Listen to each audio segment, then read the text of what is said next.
Welcome, welcome, welcome back to Truth Quest. My name is Aaron Moriarity. I will be your host, and we're going to go on a quest for truth together. Yes, we certainly are. And today, friends, we have a special guest for you. I bet you have guessed it by now because you can see him right next to me. It's the one and the only Stephen Anthony Cefalo, artist Hello. extraordinary. Welcome back to the show, Steve. Thank you. Good to be here. Thank you for having me. Hold on. I'm sorry. You were muted. Okay, go ahead. Oh, okay. Thank you for having me. It's good to be here. It's good to be back. Yeah. My second show. Long time, about a year, huh? Yeah, that's right. Something like that. Yeah, I like your Not telephone more. there. Oh, yeah, you've caught me. I've had a little bit of a time travel accident. I'm stuck in the 90s, so I had to call from a payphone. Oh, you're in the 90s. Oh, wow. Yeah, I found a place at a Waffle House. They always have a phone in the parking lot. Well, it looks waffly nice there. Good. Syrup is. There's probably a lot of people wanting to know how to get back to the 90s or even the 80s, 70s, 60s, 50s, 40s, heck, even the 20s. The roaring 20s would be fine right now, wouldn't it? That's right. Yeah. Any alternative now. Actually, I think we live in very exciting times. I think I've probably chosen to be in these times. And there still are Waffle Houses, actually. Yes. Yeah, we have loads of them here. But I just remember in the 90s there was always payphones in the parking lots. You could always count on a Waffle House to have a payphone. Oh yeah. Yeah. Boy, one time my car broke down on me on the highway. This was before cell phones. And I went to this payphone. The car was on a highway, busy highway, Highway 7 near Minneapolis. And I went to this payphone, which was like about a half a block away. And I reached my pockets. There's no change in my pockets. And I went, no, and my head went down. I looked at my feet. I was wearing penny loafers, but I put quarters in them. And it took both quarters, but I finally did get someone to come and help me. So that's good luck. Yeah, back then if you broke down on the road, you either had to hold up or you had to gas station to call somebody for help. Mm-hmm. Yes, you did. Yeah, or just wait while your car sat there, unless you could push it to the side of the road, which I did many times. Yeah. Sometimes you'd wait for hours. So for our guests here, Steve, they might. Oh, and look, Catherine Weiss just gave a very generous super chat. Thank you very much, Catherine Weiss. Philip Oliver, Valek 21, and Jason Roberts and Abby. Hello, welcome to the show. Steve is an accomplished artist. To say that is to not say enough. This man has artwork hanging in the Guggenheim right now. He is an artist's artist. He takes realism to a new level. He takes oils and makes them live and breathe. So it's just an honor to have you back here. You know, you're such a good artist, and I really gotta give you a hand for doing a job on that graphic novel, which is almost done. Let's hear about this. Yeah, I want to clarify there are things that I painted on in the Guggenheim, a number of things, but they are not my own intellectual property. So I painted. I was a painter for Jeff Koons twice, two different times, and I worked on Jeff Koons paintings. So it's pretty cool, but yeah, they're not like under my name. But you did it. I did. I worked on the paintings. Yeah. So it's like an assembly line. It was like so I'm picturing like a warehouse of, maybe he also does like starving artist people too, doing scenes too, maybe. It's it's so much fun. It's actually an incredible environment to work in. I bet. Wow. Okay, but we were talking about you were setting me up for something. What were you saying? Oh yeah, graphic novel. So yes, I just completed page 120 of 120. So the artwork is finished, quote unquote, but there will be some cleanup. So now that we have time to do so, Jackie, who's helping me out with the artwork, Jackie and I, we are going to be going through every page and with a fine eye and try to look for inconsistencies in terms of the storytelling, like say, make sure everybody's hair length is consistent, that the detail level is consistent. Because when I started the book, it was just me doing all of the artwork, and I was kind of panicking to get through it because it was, at 120 pages ahead of me. So I couldn't I didn't feel like I could take my time on the detail. So the detail at the end of the book is a lot more than the beginning. So we're going back and I'm adding detail to the earlier pages. But when that is through, there's a little bit of what they call lettering, lettering the book. A little bit of that to be done, but not much more. And then it's in the hands of the people dealing with the printing process, I think. From there. Yeah, but we did it. We made this book. Yes. I'm so excited to get my copy. Oh man, that's going to be awesome. That's going to be awesome. It is an incredible book. So the writer, we have a writer from How to Train Your Dragon. Everything's changed since last time I was on your show, I think. And the writer Richard, his last name is Richard Campbell, I'm thinking. I can't remember. But he was the writer for the How to Train Your Dragon series. Okay. It is top notch. The script is so good. It's funny. It's it's got the whole hero's journey in there. It's you go through all the emotions, and then the artist that helped me along the way, Ulysses, came aboard later on in the book, and he started doing layouts for me because I was like, man, it was taking me 4 days a page. Okay, at this rate, it's going to take me years to get through this book. So he, and then later in the book, Jackie started helping. Who's part of the community or what have you. Okay. A friend of a lot of ours, Jack. Okay. I got a question now about the Draco reptilians. Now, I remember Corey saying once, someone was asking him if some of those early renderings from Cosmic Disclosure of the Draco reptilians with the vestigial wings, if those were accurate. And he said something to the effect of, he does not want people like conjuring these beings by thinking on them and sort of like paying a lot of emotional attention to them. So he didn't really want it to look quite exactly like. Wow. I didn't know this.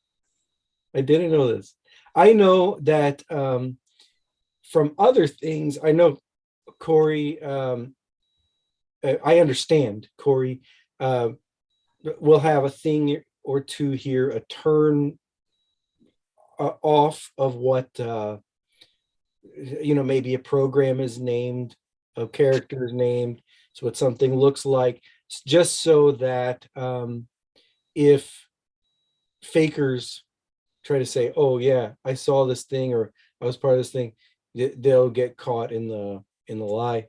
So I understand, I stay out of all that mess. Mm-hmm. I'm just interested I'm here for the stories and the imagery and for the ride. And that's That's the fun of it for me. But I'm just telling you what I understand.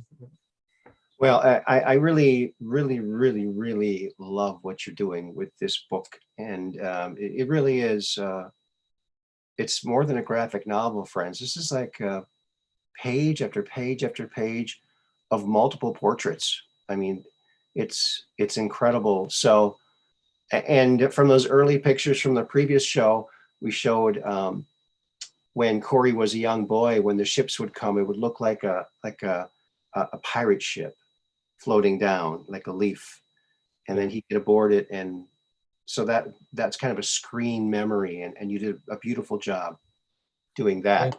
Now I'm gonna make you host, and if you want to share some images, you can. Okay. Yes.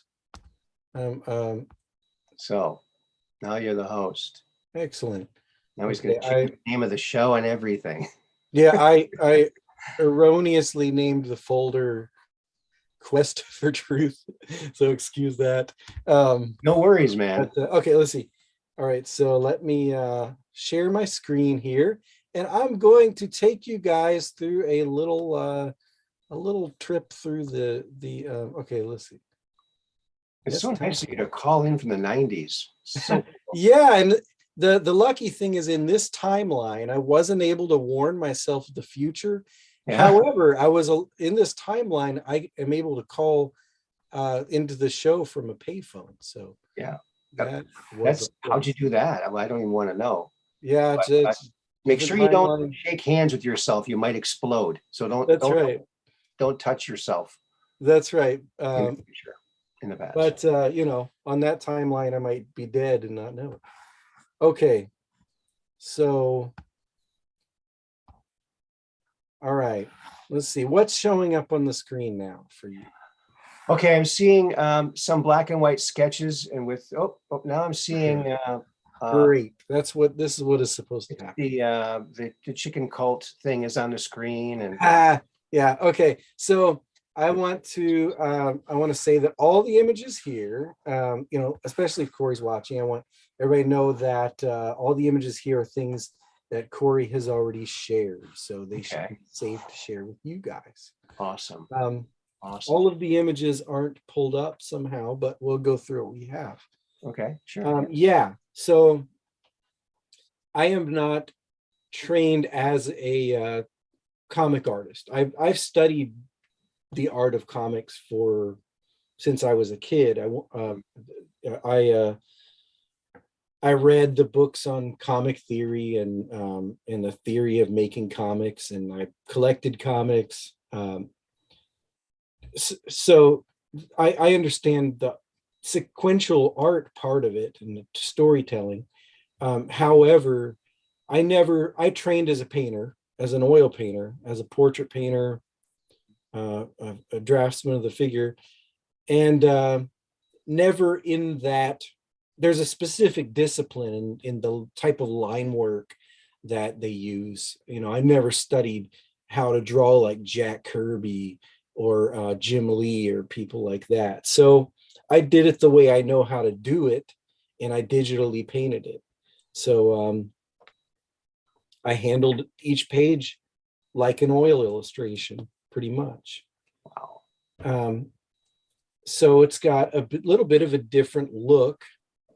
Like, I'm not going to say it's unprecedented. I've never seen anything quite like it. Mm-hmm. Yeah. But the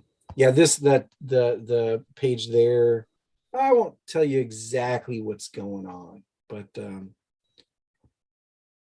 I guess? As a painter, my focus is always the light. I tell the story with the light patterns. During the day, all day, I'm observing the effects of light and color. And that's the way I see the world. So that's kind of the way that I'm building the book. Wow. Okay, now we're seeing, it looks like Corey with his NASA hat on, and he's being picked up by that triangle-shaped craft in his backyard. It's floating up with lights underneath it. That's right. Yeah.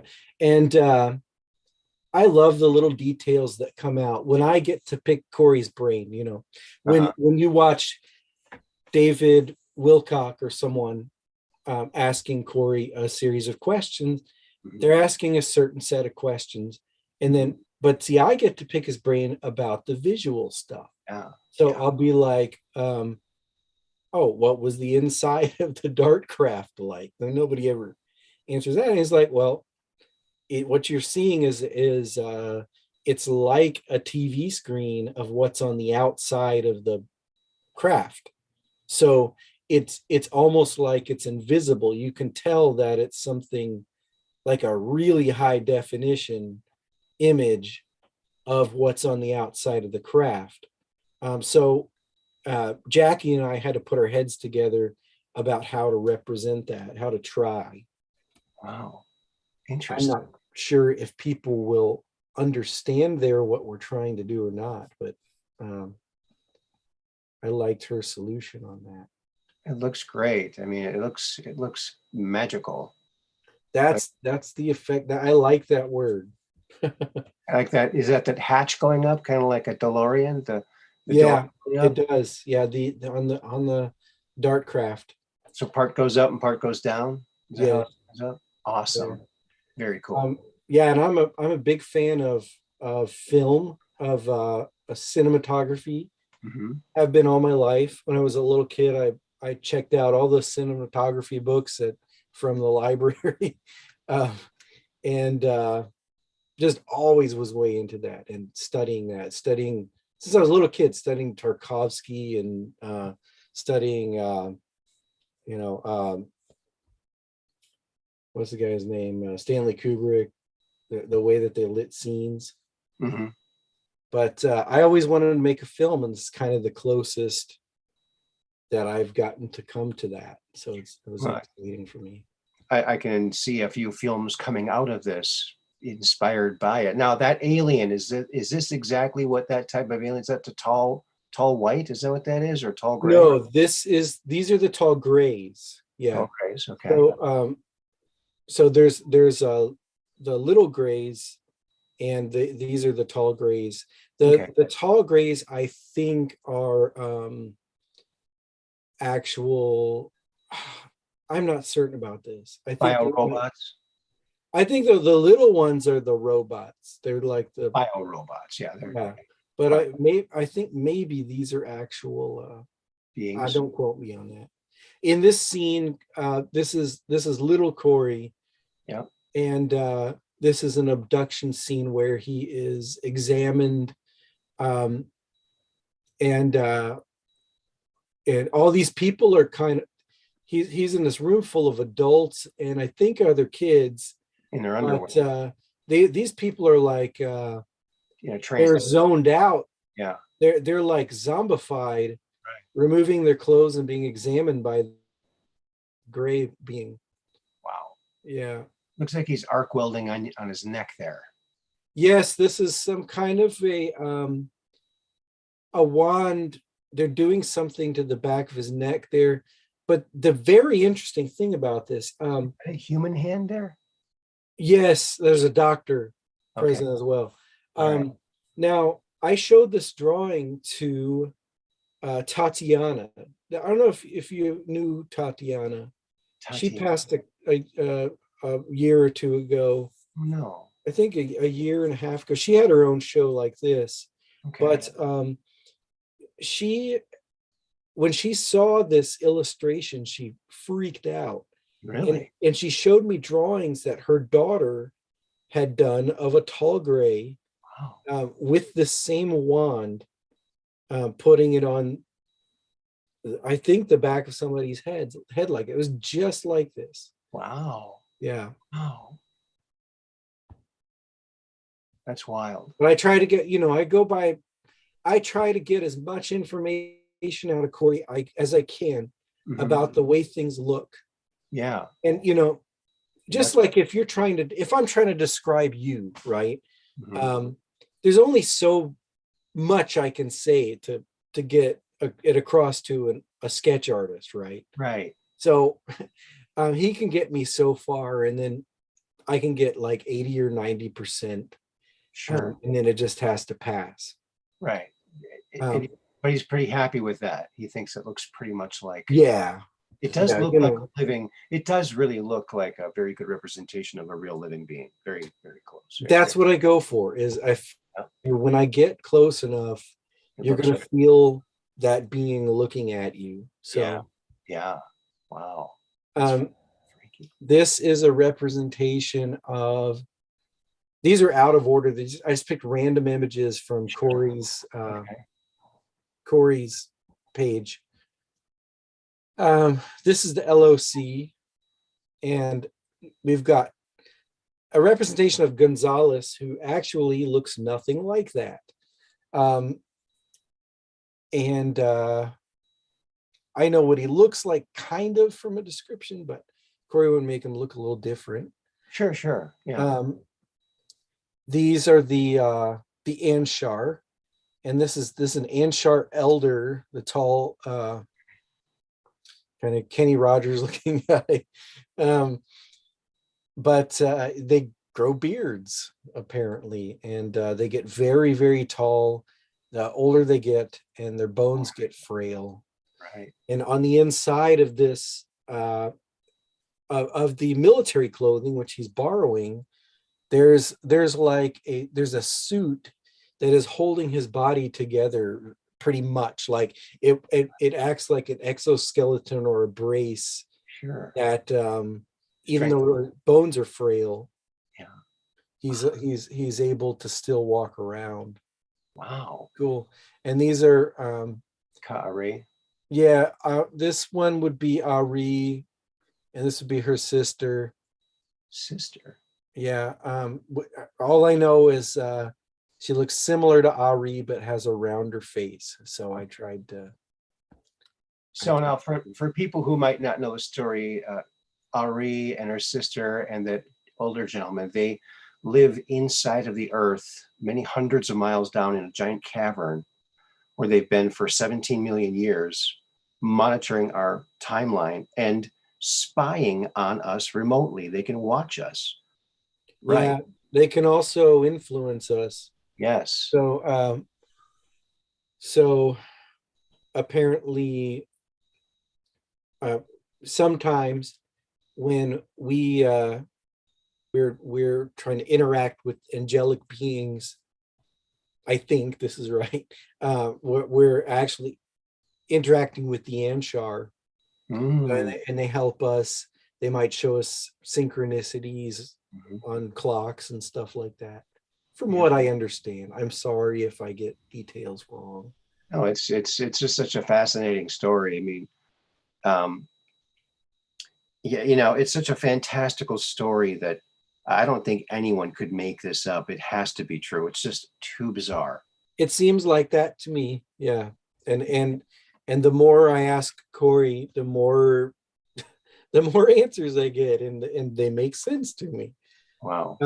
Corey's wearing his NASA hat here. I don't want to give too much away. Yeah, it's a NASA hat. But he gets kind of hassled for that. It's pretty funny. Yeah, yeah. Let's see. This is another one I randomly picked off Corey's page. Okay.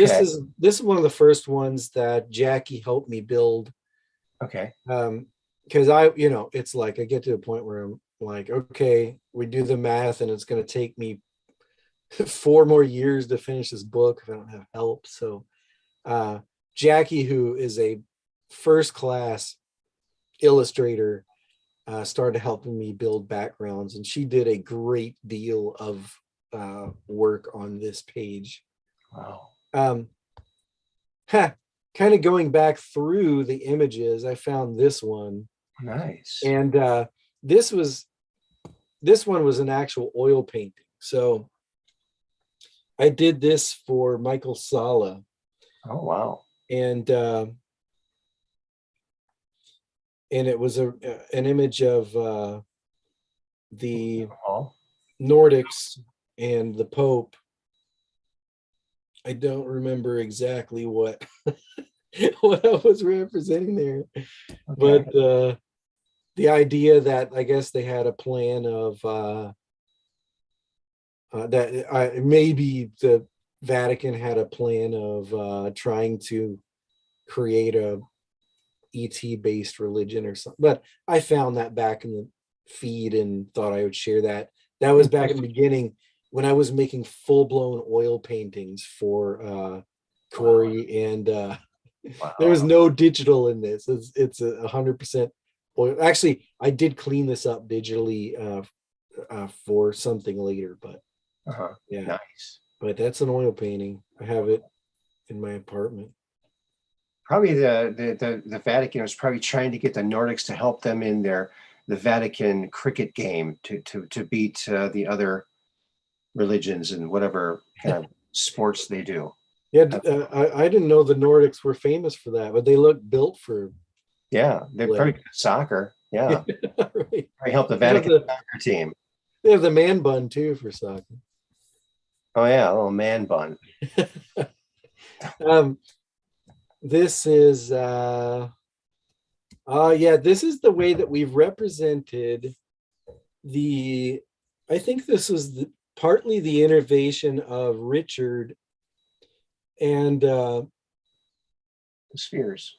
And he okay, so we were representing there the AI god,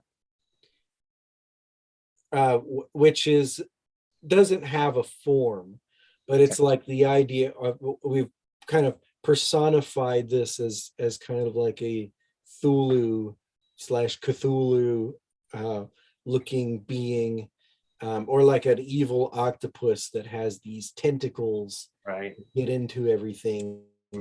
And it's kind of portaling here past these blue spheres. I don't remember what the deal is with that panel. I don't always remember what.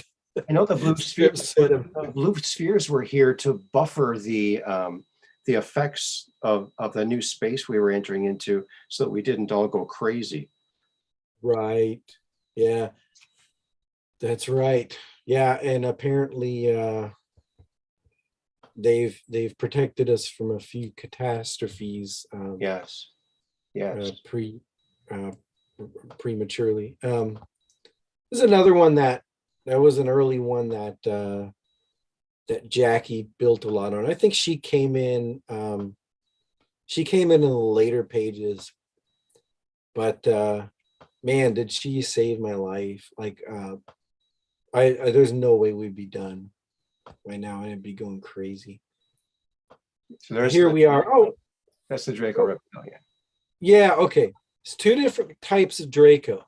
So people are confused because they'll be like, I didn't know, I had no idea the Draco were that big. Yeah. Or they think I'm exaggerating, whatever. But these are the royal white Dracos. There's also the brownish green soldier class or warrior class Draco that are about 8-ish feet tall. And this guy is much taller. Corey said he came up just about to the crotch of the royal whites. Oh my God. Yeah. Horrifying. Yeah, 14 feet tall, he said. 14 feet tall. Yeah, terrifying. So I think these are the this is Ulysses working on this. Okay. We have actually a nice little so this is Ulysses making the layout. Okay, you can see that. Yeah. And then you can see Jackie's background. Okay, we can see what everybody does here. Interesting. So Ulysses has the out. Jackie puts in the background information, and then I paint into that. So 1, 2, 3. Okay. Yeah. And that's the way the process worked toward the end of the book. Ulysses was there a lot longer, but man, I wish Jackie would have been there the whole time, because she really brings a lot to it. There those guys are. Yeah, this is not from the book, but this is other art that I did for Corey. They're big fingers. I like that. Yeah, for one of his courses. And according to Corey's testimony, these he actually saw the bodies of these beings. They had these light green eyes, and I presumed they had pretty dark skin, but I think they had a pretty mild complexion. Okay. And were neither white people nor they're kind of their own thing. Two different races of I made up the face paint on. Sure. I kind of took cultural liberties there, imagining what he might have worn on his face. Interesting. Yeah, but then the female figure there is based very closely on Nefertiti. Nefertiti. Yeah. Yeah. Very closely. And basically all I did was take these statues of Nefertiti and paint into them, Wow, bring that's it to awesome. life. Yeah. It does look alive. I mean, you've really made something fantastic look totally alive. I was very pleased with that one. Yeah. Okay, another rando image here. I really like this page. This is a represent. We had to be very careful about not stepping on the toes of any television networks, right?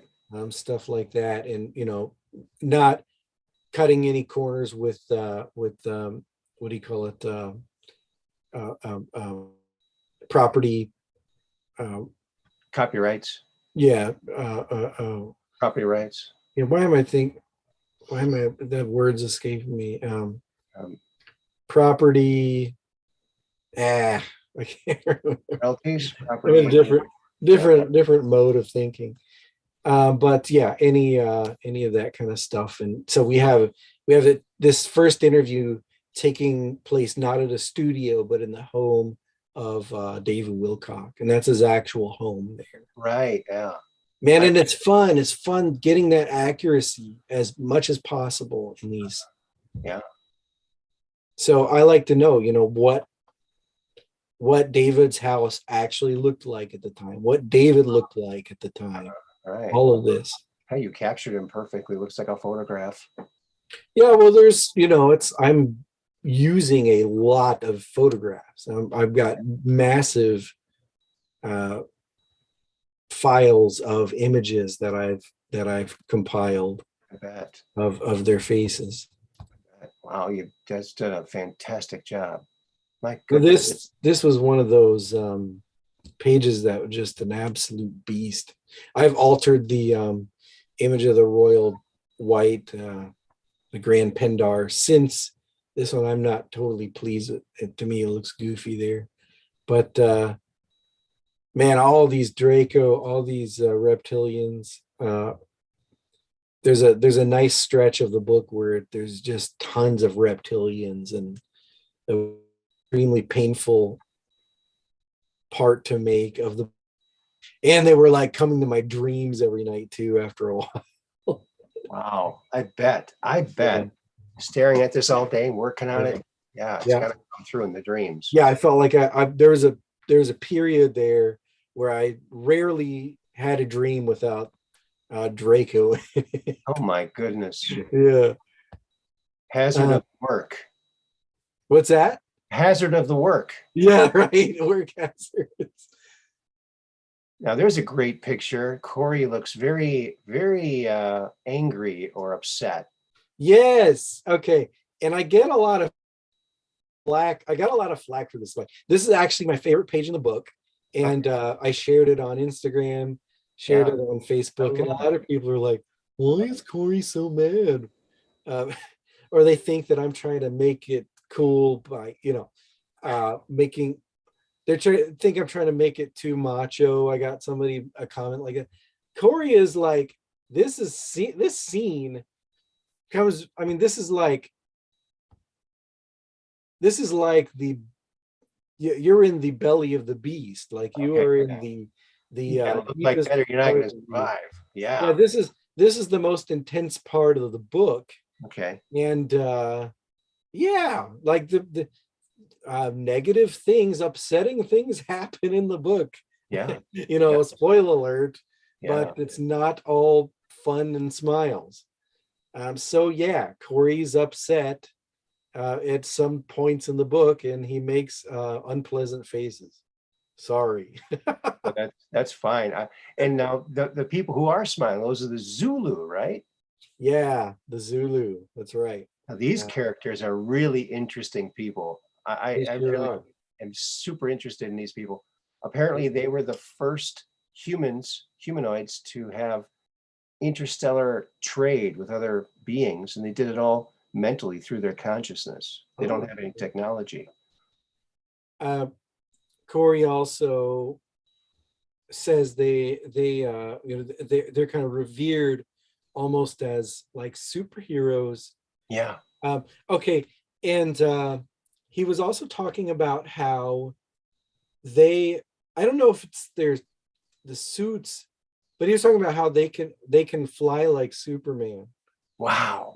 He Yeah. has, and this is the cool thing about this is one of the most compelling things about Corey is he'll say, I haven't seen him do this, you know, or I haven't seen this, but I know that they can do this, or I know that this happened, or you know, he'll be honest with me, and we'll put a scene in the book, right? Okay, like there's a scene somewhere in the book where something is being remote viewed, okay, um, and the author wants maybe a little bit more.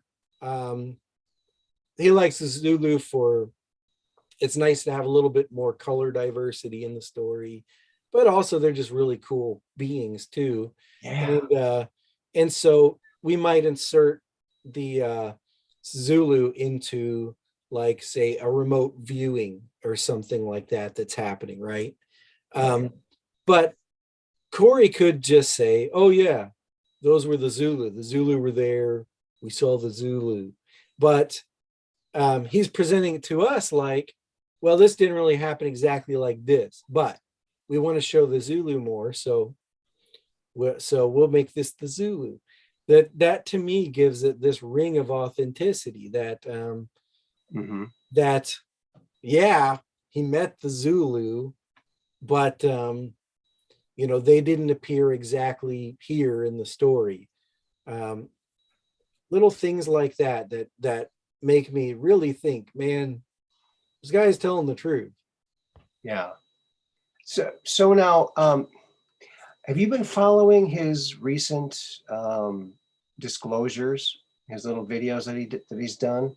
Yeah, somewhat. I lose track just because my head is in this book. Right, right. I make a Um, living, but he yeah, somewhat. said something about the Zulu recently that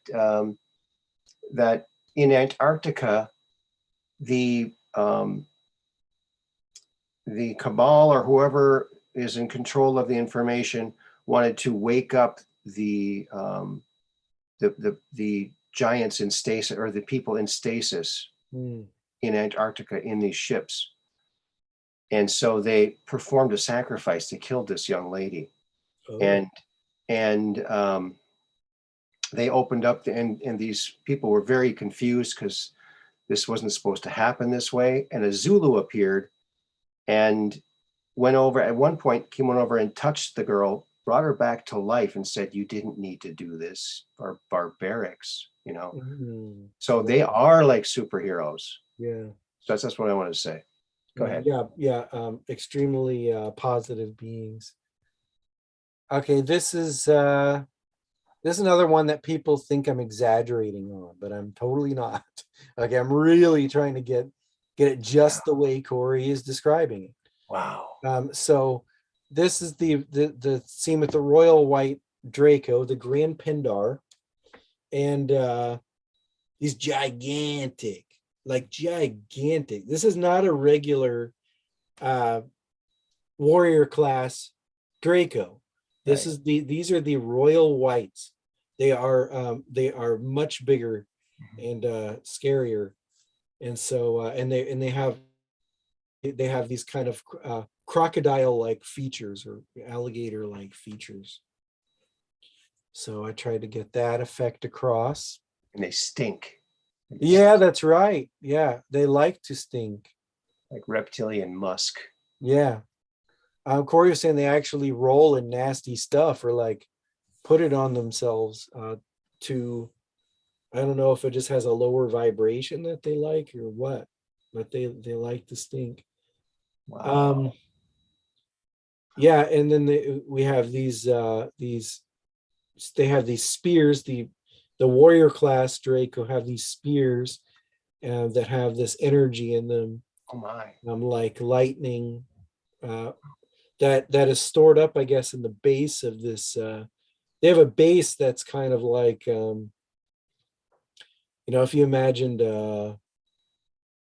they're like a Batman symbol at the base, like made of some kind of stone or metal, and Okay. the energy is kind of stored up in there and Okay. shoots out through the tip of the spear. Wow. Yeah. Interesting. So, all of these, I'm trying to get as close to Corey's descriptions as possible. We're not finessing stuff to, sometimes we do finesse things to jazz it up and make it like kind of a little bit more visually exciting. Yeah. But most, when you have like a high energy, high emotion scene, but most of these scenes we're trying to get like accuracy. Mm-hmm. This is just I guess a promo image of Yeah. little Corey there, teenage Corey. Oh, that's teenage Corey. Oh, funny. Oh, Yeah, wow. yeah, And there's a mantid being. yeah. We have a And Mika. and we have Mika. He's cool. I like that. Yeah, a gray, and we have the Nordic. So this is Corey when he Wow. was an earlier teenager, I guess when he was 14, 15, 16, ROTC. and they would train in the empty malls. Oh. Okay, I'm gonna try to open a. Do you mind if I go through a few more images here? Go for it. Go for it. And I just want to shout out to the chat a little bit. I'm not able to see the chat while we're doing this, but just want to say hey to everybody and welcome to the show. And I hope you're enjoying this awesome artwork. Okay, let's see here. So if they want to jump on board and order one of these books, it's where would they go? They would go to disclosurecomics.com. Disclosurecomics.com. Okay, I think there's just 3 more.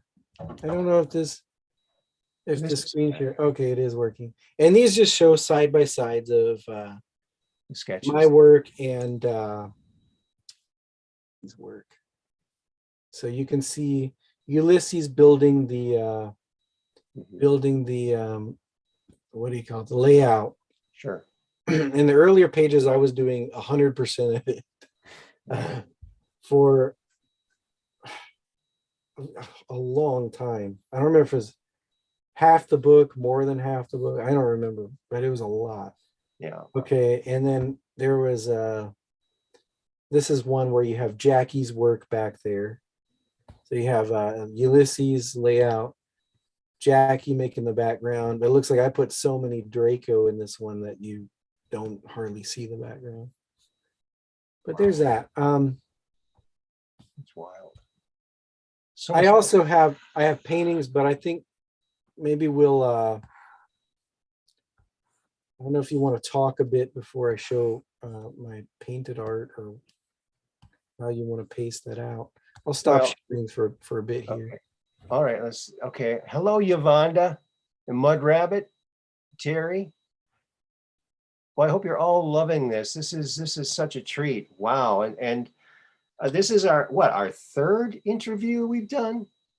That sounds right to me. Yeah. 3rd or 4th or something like that. It's not the 4th. It's either the 2nd or 3rd, I think. I think it's the 3rd. I think you're right. Yeah. So now you got to go back and clean things up and go, okay, we changed the color of the Draco. Now we got to make them all that same color and that type of thing. Once that all gets done, And that's going to be a lot, probably 120 pages to go through. I know that Jackie and I are both picking it apart, but I'm finding that I'm moving through these revisions pretty fast, and I'm not intimidated by the process. Right. So, yeah, I think we'll do just fine.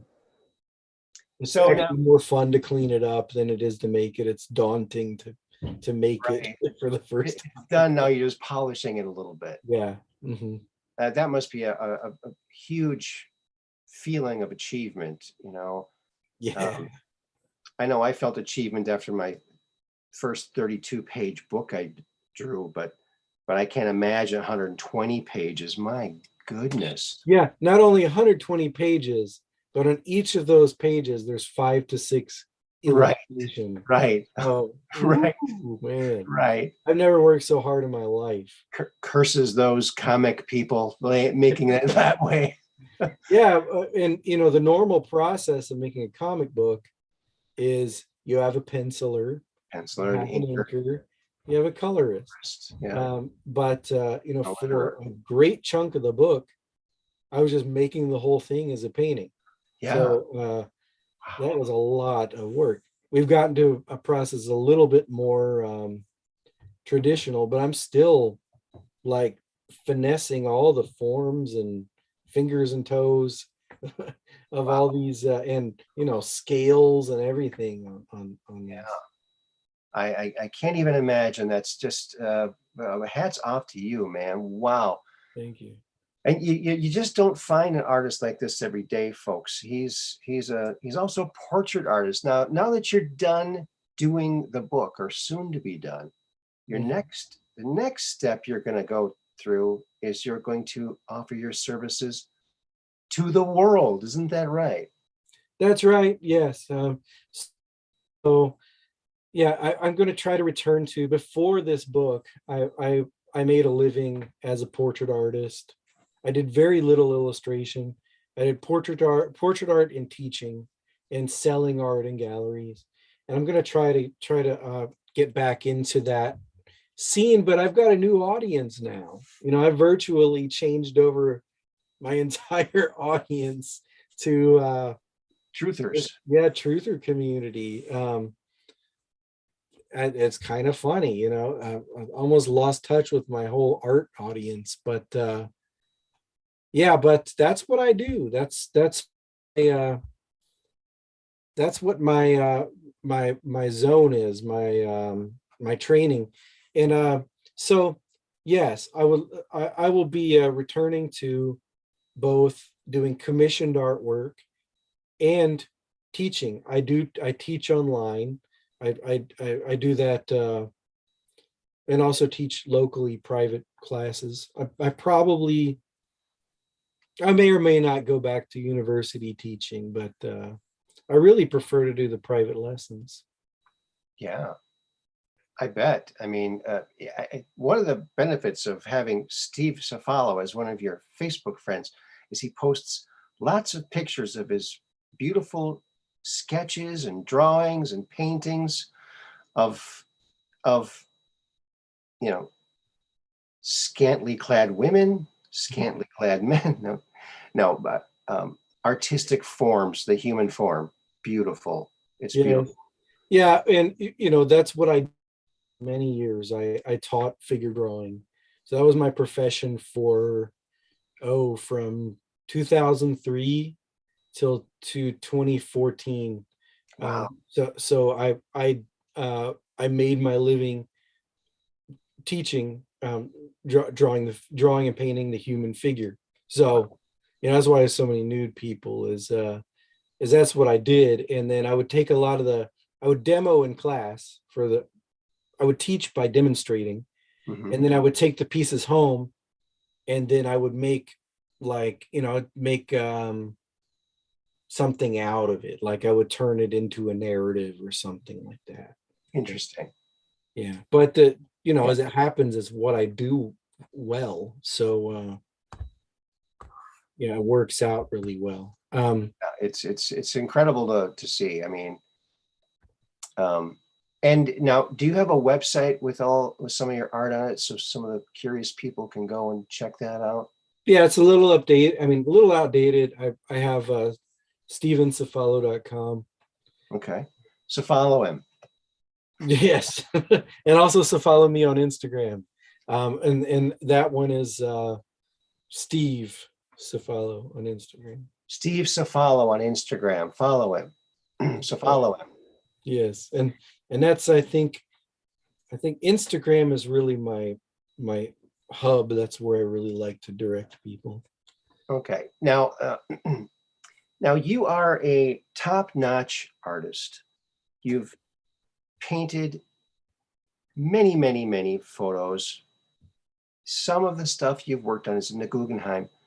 Now you're going to be doing this on your own, and as I understand it, you're offering our listeners a 10% discount on their purchase if they happen to have a loved one that they want to get a surprise picture of, you know. That's right. Human or non-human loved ones. So I also do pets. You know, everybody has things. All of you have a loved one, past or present, that you would love to have a beautiful oil portrait to pass down through the generations to the grandkids, the great grandkids. I do posthumous portraits. So like I might paint an ancestor or a grandparent or something like that. I think I'm going to do a portrait of Clifford Mahoody, in fact. Oh, wow. Yeah. I did one of Bill Tompkins. Bill Tompkins, yes. You know, people that are loved in the community. But I also do, you know, your kids. Everybody's got kids or parents or a pet. Just think about that. It's a gift that doesn't it's not the first thing that comes to your mind, but it's an extraordinary gift to give somebody with a treasure that can belong with the family for generations. Yeah, it's not going to fade away. I mean, oil paints are pretty much permanent. I mean, you can go to galleries and see paintings hundreds of years old. So these things are going to be around. And yeah, they're literally painted with stone. So oil paint pigments are stones. So you're painting with with powder, and that stone powder, if you paint with you paint with lapis, it's going to always be lapis, so that color is not going to go anywhere. The oils can yellow a little bit, the medium can yellow a little bit, but oil paint is archival and it lasts for centuries. And that paint is going to be there hundreds of years after you and everybody you imagined is gone. It's like something you print off of your home inkjet printer. It can fade in one day in the daylight. These things are going to be around forever. So it's a great heirloom gift. Do you have that flyer that you had? Oh yeah, that should be in my other mix here. I'll show folks my okay, if I can remember how to do this again. You're doing great. I'll show people a mix of oil paintings here.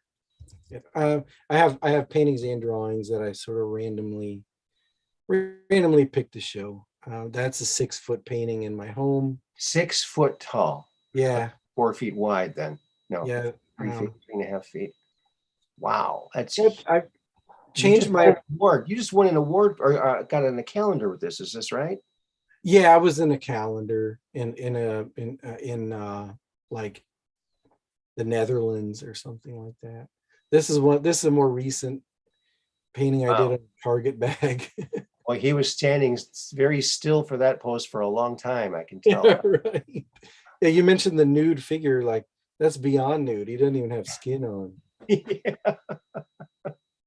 This is oh, nice. That's a commission portrait I just finished for someone. Oh, wow. Wow. Someone I went to grade school with. Is that, And are they sisters or mother and daughter? sisters. Okay. Yeah. The older sister looks remarkably like her mom did when I went to school with her. Wow. Um, I like that partially painted edges. yeah, Shows. she asked for me to keep it kind of wild and sketchy. So Oh, cool. That's awesome. yeah, I had fun doing that. Look at those faces. I mean, there's blues in a face. There's all kinds of colors you wouldn't think in a face. Look at that. That's right. Yeah. It's so interesting. That's how you give it the illusion of light, really, is that if you think about it, light is a full spectrum of colors. So white light is all of the colors. It's the full spectrum. So when you put all of those colors in the face and you know how to do it right, Mhm. it's going to total up to a sensation of light. Yeah. Yeah, Wow. there's no light without rainbows. Even when you have say a limited palette like the old masters had, gray, red, they have black, white, red, ochre, and sienna, but they would use those colors in a manner that they would create a full spectrum using black and white as blue. So yes, that full color spectrum creates the sensation of light. I'll teach you all about it if anybody wants to learn. Contact me. This is the guy to learn from, man. You want to know art? This guy can teach you. Wow. I've been teaching a long time, and I learned from some of the best out there. Is this on a piece of metal? This is on a toaster pan. Oh, wow. Yeah, on the back of a toaster pan. Nice. A scene I saw in Italy a while back, and I've been kind of like, man, I used to put so much just blood, sweat, and tears into making these, like, I had to be a modern like Baroque painter or something. And I used to just struggle so hard to be classically good, Well, you are. And Look at that. Wow. But after this book, I'm just having a good old time, and I'm just kind of like, yeah, going through fun stuff. Yeah, I'm just doing fun, like kind of quick painting of whatever seems like fun to me, and things I see, like on road trips and stuff. So you saw this? Someone actually made that? That's yeah. Cool. I saw this on a road trip, driving through. In fact, I see it like all the time. I like to revisit the same little spots on road trips. I always stop at the Snoopy. Oh, that's great. Yeah. Okay, this is the flyer you spoke of. Yeah, look at this, friends. Look at this stuff. There's a dog. Take a look at that dog. Yeah, he's in the mix here too. We'll look at the. I've never seen a dog portrait that good. I mean, this guy, wow. We'll see a bigger image of it. This is here in Charleston. Yeah, so when I do these paintings, they're all my own experiences. I see these kind of little quick paintings as almost a visual diary. Mm-hmm. They just look awful. These reproductions are just the originals are so much better. Yeah, it's hard to get. Now look at this. Wow. Yeah, this is one hands. One of the commissions I'm most proud of. Look at that. This was for a board member of a museum in Arkansas. Wow. And I guess, she was, when you're made like a senior member or something like that, they'd get your portrait officially done. Wow. And I had a blast doing this. Jewelry. I love the lighting. Yeah. Dark. Well, they saw what I do and they were, make her look Baroque. So I got really into that hand. Yeah, that's love. Both hands are just lovely. And this Wow. wood, it's so fun to get the surfaces, all the surfaces. Yeah, oil paint just has this quality that it can just mimic anything. I know it. Unlike anything else, it can just sort of That shine on the wood there, on the, transform into other. that little shine on the wood there, right? Yeah, Where right. that's really awesome. It's a blast. It is so much fun. And I And just love when somebody lets me go crazy and doesn't say make me look 20 years younger. because I mean, look at that. She's gorgeous. yeah, Just the way she is. exactly. Yeah, and so much depth in human character in that. And then this was Wow. a commission I took in Raleigh. The family became very close friends of mine. Wow, look at that. And And look at the little girl fact. that plays the harp. Oh, she plays the harp. Yeah. Oh So my. this was I think for a birthday celebration. They had a big unveiling. It was really fun. Wow, look at that. Now, This cloth, is that like probably one of the hardest things to paint, isn't it? nah, Oh, it's cloth. fun. It's fun. Look at that. Hardest thing to paint is trees. Really? Yeah. Just dab them a little bit like what's his name? You just dab it, right? What are you saying? What are you saying? Oh, like Bob Ross. Ross. Or the other guy, Alexander, what's his Bill name? Alexander, yeah. Yeah, he was the original guy. Yeah, I remember him as a kid. A Little in Crimson. He was great. I loved watching him. They would say, "Mighty White." Yeah. He was great. Yeah, I love those guys. This was a painting I did on a street. Wow. Love it. I have to work my I have to work my skills back up to this level again. I'm working on this graphic novel in a totally different mode.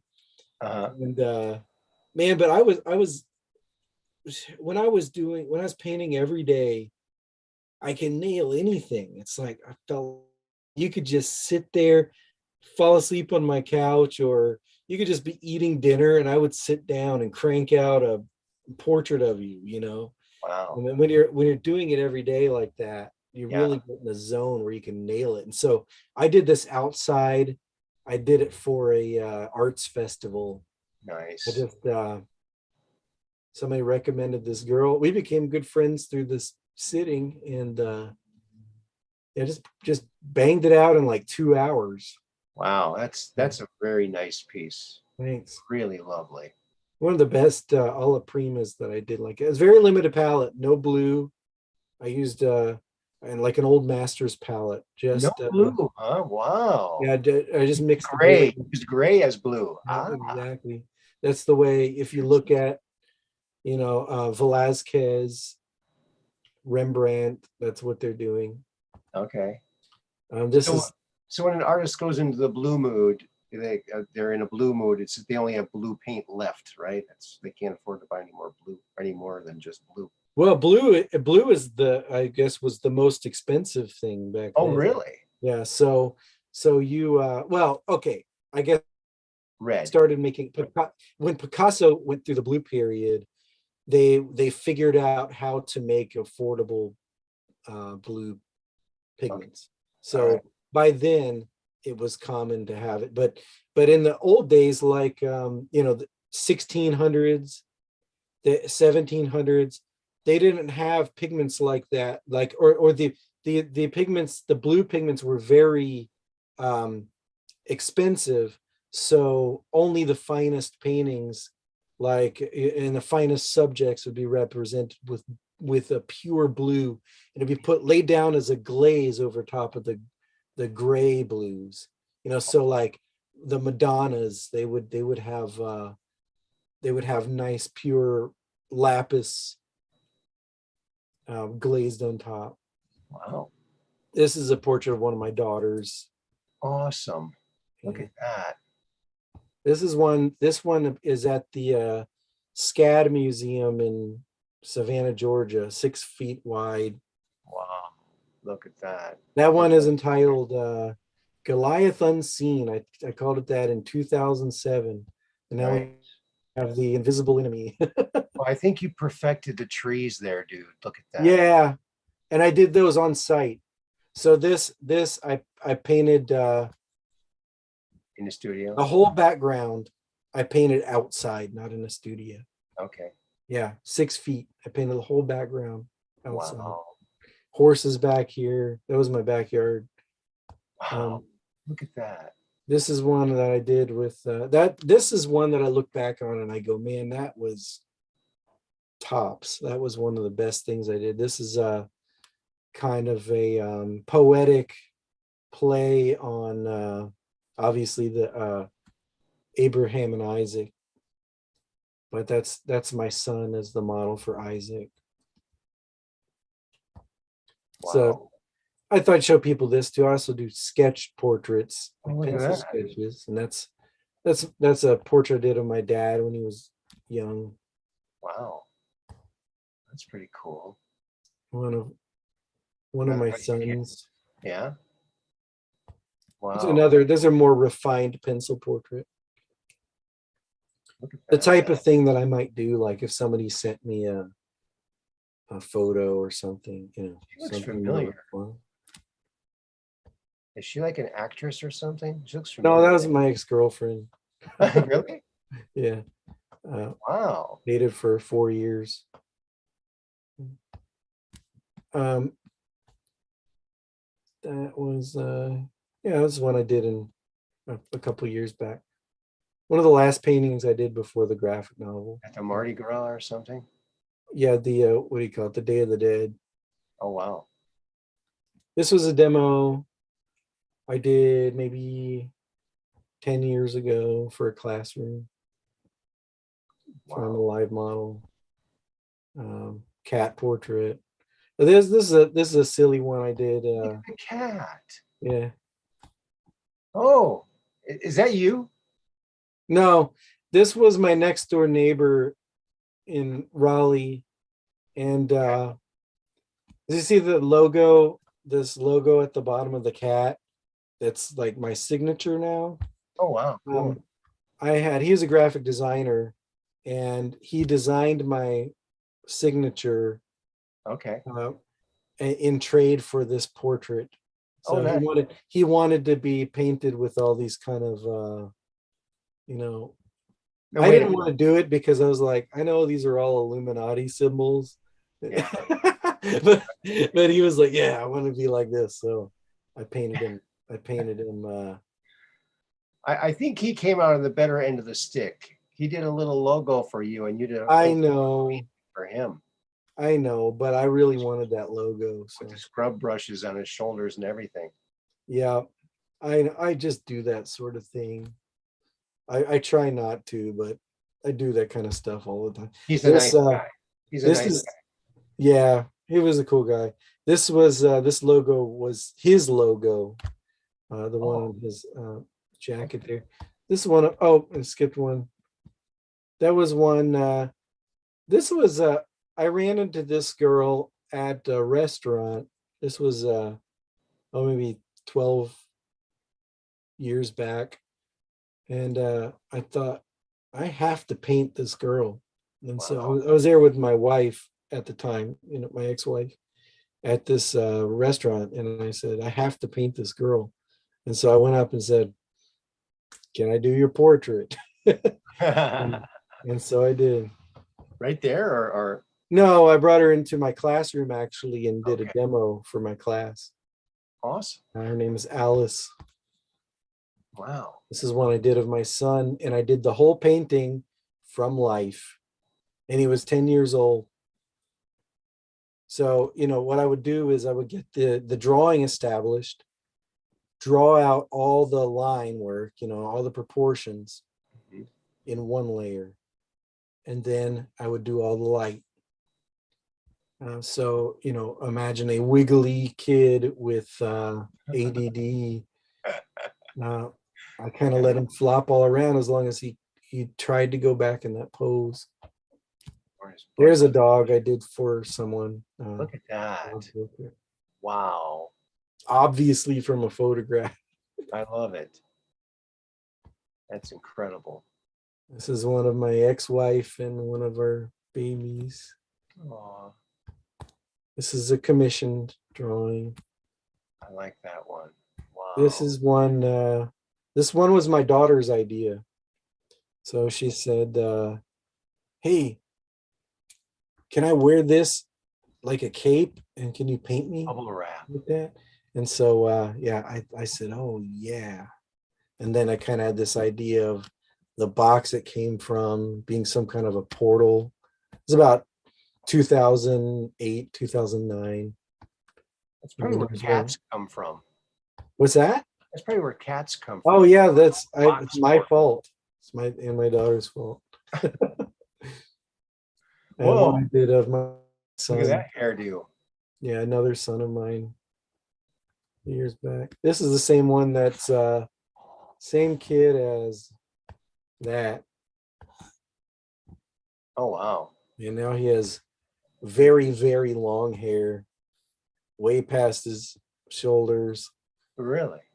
It's like a little Metallica guy. Now, was he the only kid in school with hair like that, or was there other kids with hair like that? I think there was one other, but you know, I had my hair like that back in the day, so. Oh, you did?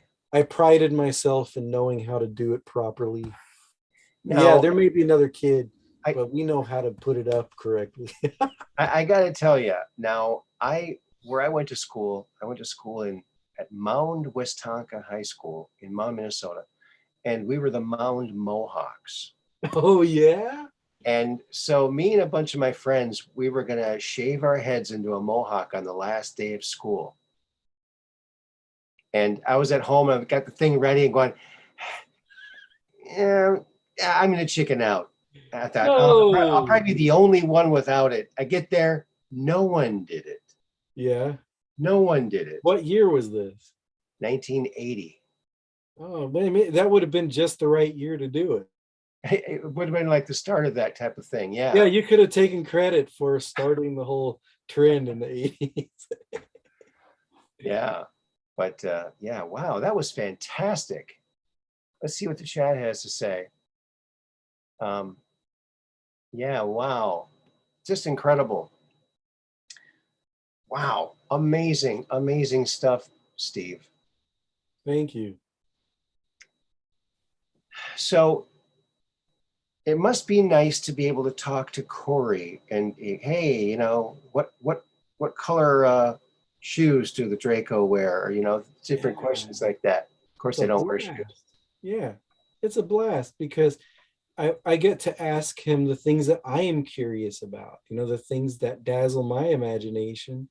And man, he's always got an answer. You know, you ask him, what did this thing look like? And he'll tell you. What was the environment like? You know, this is not in my mind something that somebody just made up, because completely three-dimensional and four-dimensional. You know, you ask him any question, and like you take, okay, for example, the tiara of the Mayans, okay, that healed him, okay. They put it on his head and it had these healing energies. Wow. And so I'm designing the tiara. I don't right offhand have an image of this, but these tiaras, when I made it, okay, and he's like, no, is it like this? No, it's like this. And so I go back and forth with them. And when I'm done with it, man, is it beautiful. Man, is it exquisite looking. And I think, okay, like, unless Corey has a background in design, yeah, and he's like designing crowns, like tiaras, clothing, hairstyles of the Mayans, spaceships, all these things, that's not coming from Corey, in my mind. That's coming from a robust, established universe, of imagery. Wow. It's just so mind-boggling. And you must feel so honored to be the guy who brings this story to life in comic book or graphic novel form. I mean, that is spectacular. And of course, from there, movie houses and studios looking to do series, they're going to look at this graphic novel and they're going to go, hey, look what we got here. Let's do this. That's right. Yeah. And whatever people make of it, whether people believe the story or not, what I like to say is this: like, first of all, it's extraordinary. The story is one of the best stories you'll ever hear in terms of the narrative, the visuals, anything that you want, the roundness of the story, and the beauty of it.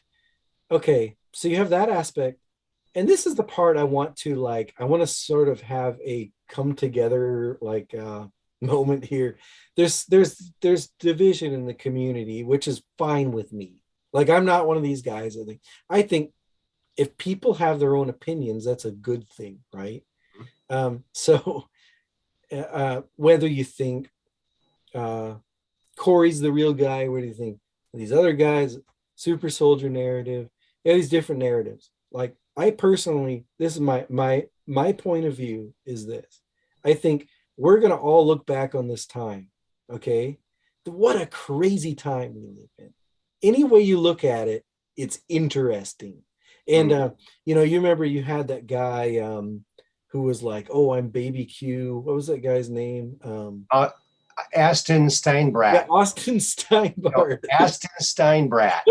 That's what I named him. Yeah. So, okay. So you have the Steinbarters and then the anti-Steinbarters and okay, like, the way I look at it is I go, man, I'm in the middle of this thing, and like, it's so nutty, and one day people, we're gonna all look back on this and we're gonna laugh at some of it. We're going to be astonished at some of it and go, oh. And some of us are going to go, oh, I thought that guy was the shill. You were right, And I think there's going to be a 20-part documentary series on the 2020s, and we're all going to get our popcorn, and we're all going to look back, and we're going to want to see the shills, we're going to want to see the people that we're going to see all of it. And so I think all these sides deserve to be documented, so like a lot of people are down on saying, oh, this guy's making a documentary or a book about this thing. But I think, no, do all of it, yeah even if this guy is I'm not talking about Corey, I'm just being really general, right? Because I find Corey authentic. That's me. Yeah, me too. But even if so and so is a shill, we're going to have a blast, and we're going to want to see all of it. We're not going to want to lose documentation of any of this stuff. And they might wake someone up. Crazy. They might wake somebody up. Some of these fake people might wake people up, and eventually it's all gonna shake out. Now, Corey, I know he's working on a kind of a tell-all about the community. It's going to be possibly causing some waves. Have you heard much about that? No. Okay. My head's been so in completing this book, and then trying to figure out how to make ends meet next month after the book's over. Yeah. That I've not been following anything really. Right. Yeah.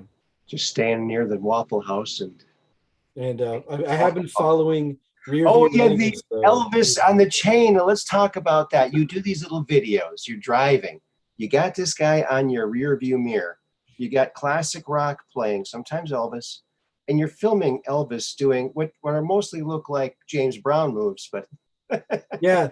Well, it's remarkable that if you have a human form hanging from a mirror yeah, on a stretchy string, it looks so much like they're doing all these really cool dance moves. yeah, it's pretty So cool.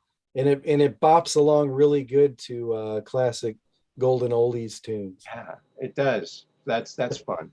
I like that. And it makes me think of you all the time, of course. I bet. I bet. Yeah. Wow. Wow. That was our best show so far, I think. Yeah, because well, probably because we gave you the host button there and you helped make Oh, it yeah. a visual because I had some visual glitches in some of our past shows. So thank you so Gotcha. much for doing that. That really made a big difference. And so you heard it, friends. If you have a loved one, either alive or recently passed or long past, or a pet that you love or loved, this is the guy. He does incredible work. Or maybe you know someone who can use his services. Check him out at stevecefalo.com. Steven Cefalo with a PH. Stephen with a PH, Yes. Cefalo.com. But you can find me at Instagram. You can find me on Facebook. Um, I'm out there, in more senses than one. But but you'll find me on the. There's I think three people with my name in the world, 3 or 4. And one other thing I wanted to bring up is you've got this group of dreams and astral musings Right. where people can, on Facebook, it's a Facebook page, and you can write what fanciful dreams you've had, and you get quite a few people making some very interesting little stories that they've dreamt. Yeah, it is such a fun group, and I try to leave it open to do. Yeah, I mean, I think anything bizarre that's happening in people's lives, something where they can open up and share, and we can talk about it. But yeah, it's called Facebook group. It's called Starseed Dreams, um, Visions and Astral Musings, something like that. Yeah, musings. Yeah, short, easy to That's where remember most of my title. friends. What's that? It's a short, easy to remember title. I know. I like to be. I like a lot Nice. of filigree. But now you have a lot of interesting dreams. Yeah. You Oh, post on there. I think you oh, post the most. yeah. Yeah. It was mainly because I like to journal my dreams, but I find that I like to do it in. I like to type them out on my phone, but I don't want to like flood people's Facebook feeds with my dreams every night. So I'm kind of using the Facebook group as my personal dream journal, Wow, inviting other folks to do that also. that's incredible. Yeah, And some people do. We get a lot of people in there sharing. that's awesome. I haven't been dreaming lately. Otherwise, I would be adding to that as well. And maybe I will. Maybe something will Well, change. they say learn a new skill. So do something, shake it up in your life, like do a new form of exercise, learn a new language. They're I think that's why I dream so much. So I'm always taking on something new, learning a new language, doing a new like exercise routine. And I think it kind of, you want to um, Tradition. break patterns. Break And I think, patterns. and that wakes up your dream life, I think. Yeah, interesting. Interesting. Yeah, because I've had very detailed dreams, but boy, your dreams are very, very cool. Yeah. A few people have dreams like that in the group.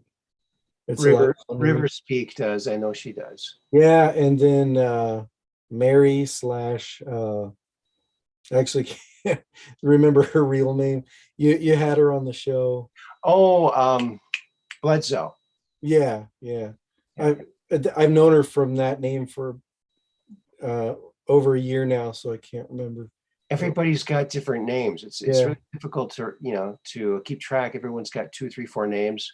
Yeah, then Rivers Dee Dee, her real name. Maybe I'm not supposed to say that. And then Stephen, the other Stephen, he's got really great dreams too. We have a lot of fun. Yeah, so come join us.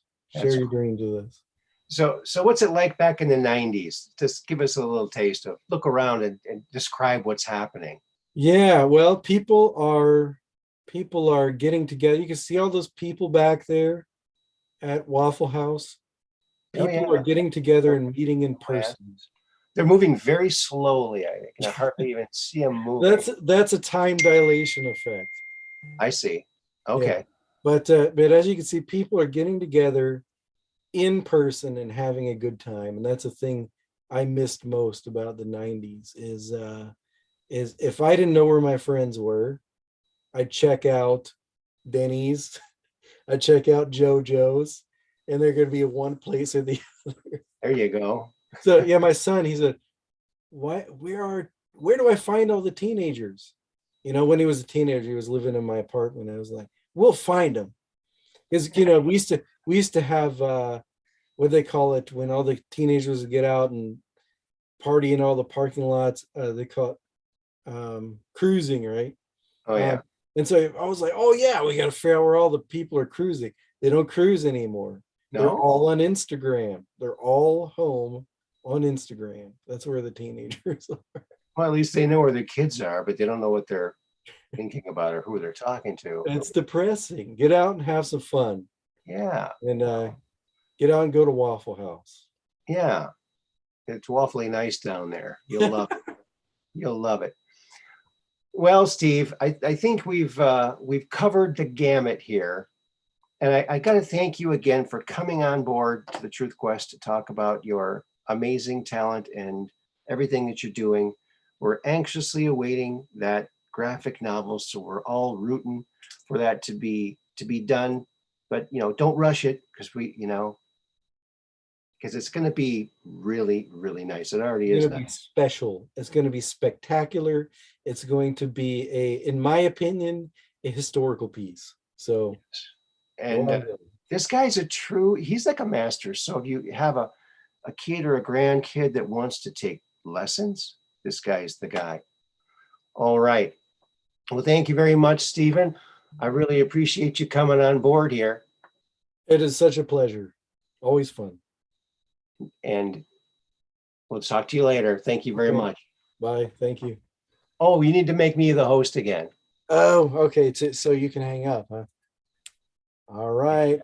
How do I do that? Let me see. Participants. We didn't plan that part. Oh, reclaim host. I can just do this. Reclaim host. There. This guy is terrifying me up here to your right. There's a guy that's like that's William Shatner. Oh, is it? Ever since he went up into space, he jumps aboard my spaceship and he hitches a ride into space because he loves space so much now. Oh, of course. Well, yeah. Every time I look up there, it's surprising. Yeah, there he is, and he's looking pretty young, almost like he was back in his old days. Almost like I took a picture of him, cut it out, and taped it up there. Time traveler himself. He was in the news recently, wasn't he? He went into space. He went into space. That's right. Yeah. That's right. And after that, he every time I take off, I keep telling him, look, I can't open the hatch. I'll lose the vapor lock. And he just hangs on, hooky bobs. He's hooky bobbing. Is that a word? Hooky bob? Yeah. Yeah, we used to hooky bob when we were kids and it was snowy and the bus would drop you off and you grab the bumper of the bus and you slide on your feet. Oh, yeah. That's hooky bobbing. I shouldn't be telling kids that. Don't try that at home, kids. But yeah, we did everything like that when we were kids. We didn't care. All right. I Thanks messed again. up your outro, so Pardon? it's been a pleasure. Been a pleasure for me too. Thank you. Thank you, sir. And I can't wait till the next time. Me too. Thank you. Right. Bye-bye. Bye.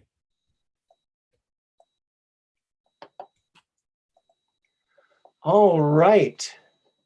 All right, friends. Well, that was sure a treat. Sure was a treat. Let's see here. I want to check the chat here. I want to thank Kathy for the super chat. I'm not sure if there were any other super chats, but thank you, Kathy, very, very much. Hello, Abby. How are you all doing today? Anne Marie, hello there. The phone is hilarious. Yes, that was pretty cool, wasn't it? Yeah. Yeah, Steve is a great guy. He's a super, super nice guy. And if you're curious about the previous shows we did, I did 2 other interviews with him. Just scroll back on my page, on the YouTube page, and find the other ones. And he's just a super nice guy. He's the best. And he's a fantastic artist. Nice and early too. Yeah. He had to do it early, so that's what we arranged, to do it early like that. And I know that Dark Brain said that he couldn't make it because he had a class to do, and that's fine. I don't expect everybody to be here all the time.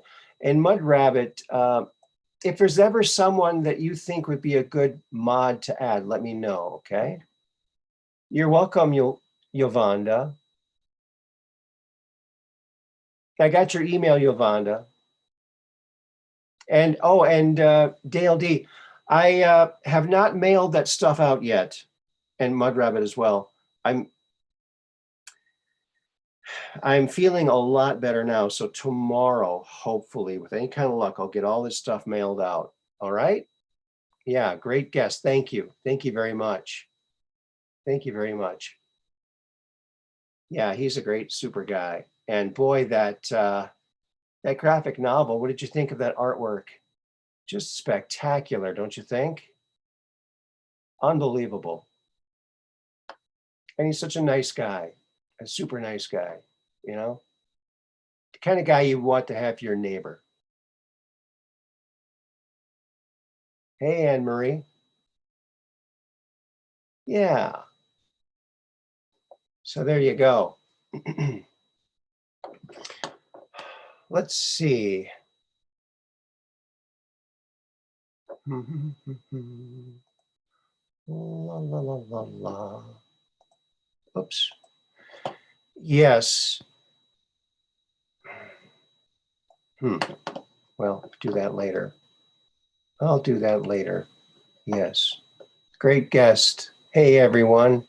No worries, Aaron, at your convenience. There's no rush on my end. Okay. Terry Hafner, hello there. He is brilliant, yes, isn't he? No worries. Okay. He's painting my portrait. Oh, is he, Anne? Oh, that's awesome. That is awesome. Don't forget to get that 10% discount. Tell me you saw it on the Truth Quest. Hey, Bruce Wayne. How you doing? Welcome to the show. Welcome to the show. Don't you know?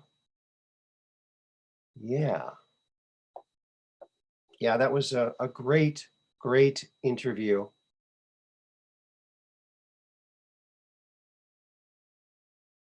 Yes. Hey, Bruce Wayne. Yeah. He's got the Batman symbol there and everything with the gray background, as it should be. Yes. So he's painting your portrait. That's pretty exciting. And that's awesome. Yeah, he's really, really, really good. I mean, and you know, he's been working on that book for quite a long time. Now that's going to be done, and he's going to have lots of time to focus on all these other really cool personal projects that, you know, when you hang this up in your living room or the living room where you give it to the people, it's going to be like an heirloom. It's not just a gift, it's an heirloom. So there you go.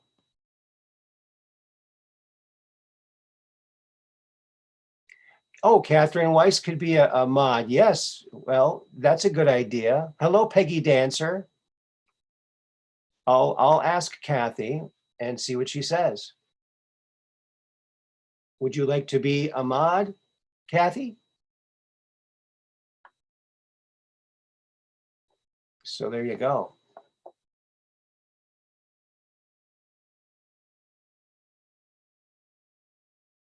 Yeah, I think she'd do a good job at that. Yeah, maybe we'll make her a mod, but I want to get her input. Yeah.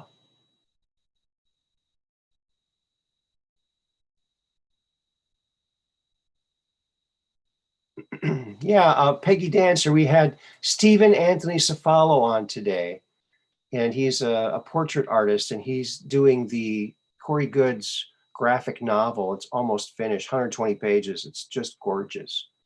Just gorgeous. In fact, I think I have that.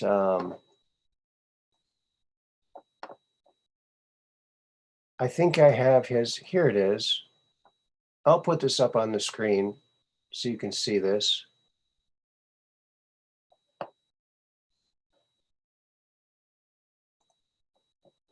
Here it is. So this gentleman was just on, for anyone who's joining us late.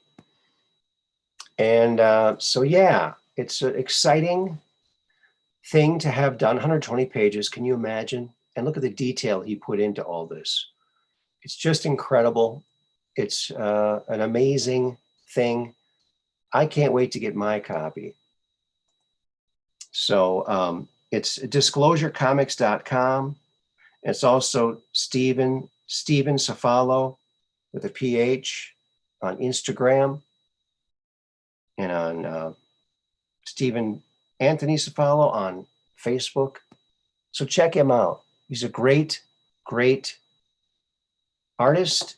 And there's one other thing that I wanted to show you. It's his, where did it go?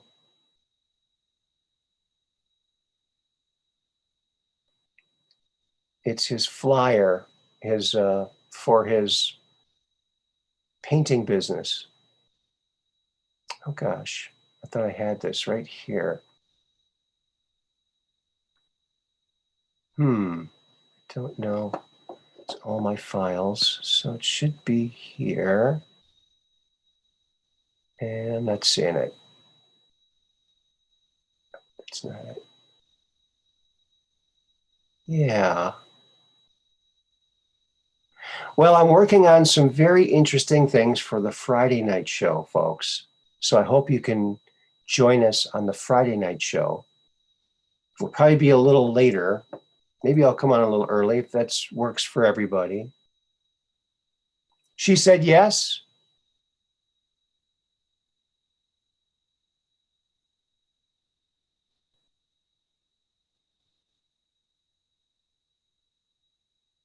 Okay, let's make her a mod.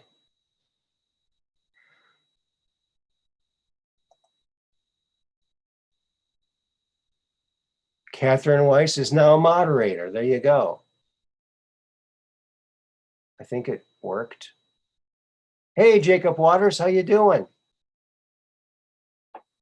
Yeah, he is quite the artist. And if you get a painting done, a portrait, professional portrait painting done, you can get a whopping 10% off your purchase by mentioning TruthQuest. You heard it on TruthQuest with Aaron Moriarty. You get 10% off. And that's quite a big savings on it's amazing he would offer any discount. So there you go. He wants to get back into it, into the painting portraits, and you can help him do that. and get an heirloom at the same time. So there you go. Something you can pass down and pass down and pass down. All right. Yes.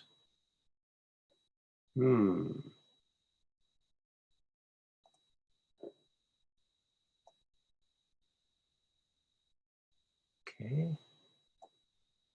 Copy that. So what did you guys think of all that art?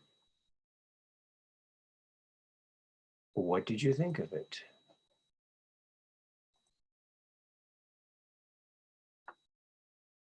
What did you think of it? Write it in the chat. Write it in the chat. And then we can take a look at your comments.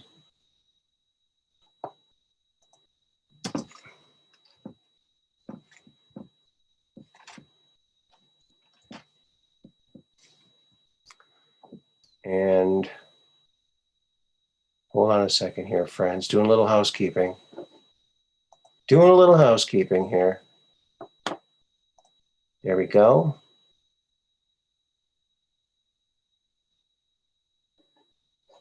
And one more thing. One more little thing. I hope you're all having a fine, fine evening. And I hope the fact that we're a little bit early tonight didn't set anybody off too much. So there we go. It looks like that worked. Well, how do you like that? It was awesome artwork. Thank you, Mud Rabbit.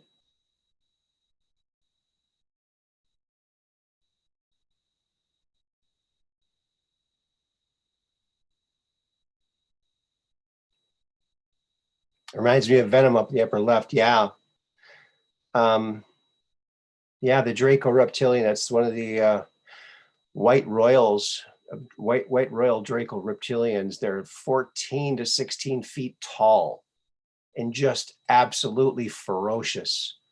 And they have a consciousness that's so advanced. He said it felt like they just grabbed his mind and just it was like mind rape. It was horrifying. He never wanted to interact with these beings ever again after this horrifying experience. So yeah, it's just incredible. Pure evil. This is what we're up against, folks. This is what's behind all of this stuff. The people pulling the strings are these evil reptilians, and their puppets are a lot of the people that we see in the media and in politics. They're the ones doing the bidding of these creatures. So that's my opinion and the opinion of many others. Yes. Watermelephant. I like that name. Watermelephant X. Just arrived, but the artwork is stunning. Yes, it is. And he's doing portraiture right now too. So he's offering a 10% off. So you want to get a high-class, super awesome, realistic portrait of a person or a dog or a cat. He is the guy, the best I've ever seen. So that's, and a 10% off when you say Truth Quest with Aaron sent you. So there you go. There you go. All right. Well, I think we're going to put a cap on this a little early here, folks. I'm so glad that you all stopped by. And thank you for liking and sharing. Oh, I'm going to grab number 32. 32 is my lucky number. So when you smash that thumbs up, that's your lucky number. So thank you for doing that. And thank you for stopping by to the Truth Quest, because it's at the Truth Quest where we're just downrange of strange, where the outrageous is contagious and the paranormal is the new normal. The Truth Quest. Thank you very much.